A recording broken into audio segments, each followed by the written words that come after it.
Our best of the best lip gloss is Taso. Ukhuluma ukhululeke. Uyenzani na? Uwenza ukuthi yonke into oyikhulumayo yenzeke. Ukhululekile nje ngokukhuluma kwakho, ube kumoya phansi ukuthi izoyenzeka. Ufuna imali ukuba wasekhaya uyakunika. Ufuna promotion emsebenzini uyakunika. Ufuna ama days off umphathi wakho uyakunika. Ufuna umsebenzi endaweni ethile mhlawumbe ku interview uyaqashwa. Noma ngabe yini ufuna ukuthi uyibone iyenzeka iyayenzeka ngokukhuluma ukhululeke njengoba negama lithi nje ukukhuluma ukhululeke. Ngiyacela ukuthi ulalele ufakazi bakhuluma ukhululeke nomkhululeke izanyanga yamacala.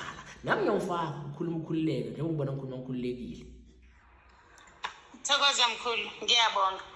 Yazi lona nginaye uyangisebenzela angimazi negama lakhe.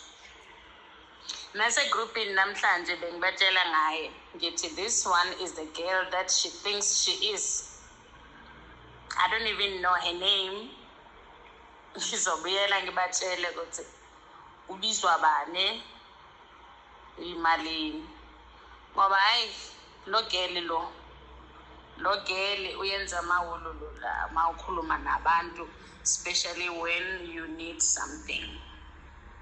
Thokoza mkhulu. Ngiyacabanga ukuthi wonke umuntu kumele abe nawo. Wonke umuntu nje kumele abe nawo. Yakhumbula ngalelanga mkhulu ngikutshela ukuthi bengiye esikolweni somntwana ngiyocela ukuthi mina nginayo imali ye school fees. Bafika nje bangipha exemption ukuthi ngingabhadali school fees the whole year.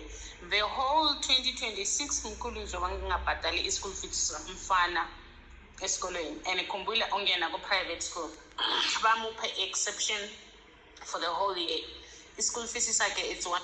Uyezwa ke manje ukuthi ukhuluma ukhululeke yesakutshela eziningi kodwa uyazwana ukhuluma ukhululeke wenza imanga nemangaliso nawe kenzeka ungakwazi ukukhokhela amanye amabhizi wakho uyakwazi ukuthi ukhuluma ukhululeke uye bank noma kumashonisa omkhuluntayo noma isikhulumi sengane noma ka rental yakho lo rentayo ufike ubabike lo daba ukuthi cha angisakwazi ufuna intombi yakhula ngamandla ukuthi ukhuluma ukhululeke bese uyayilanda na kanjani izoligoba uphondo noma ngabe yini oyifisayo ukhuluma ukhululeke is the girl that she think she is. Mthole nawe ol 20 rand uzokwazi ukuthisha impilo yakho ngokukhuluma ukhululeke ngokukhulumayo kuzokwazi ukuthi kwenzeke. Omunye umuntu ukhoyela edlozini uyaphahla udlozi akwazi ukuzwa. Cebisa ukukhuluma ukhululeke bese uyabuyela lapha emsamo. Sibonke sake bakuphendula ngalo losuku lolona. Khuluma ukhululeke kuningi kakhulu kwenzayo ngakubona kuzokushona ilanga. Yamcela seyithi nje ngithi remember there is no problem solution. Kuze libe inkinga kusho khona lesixazululo.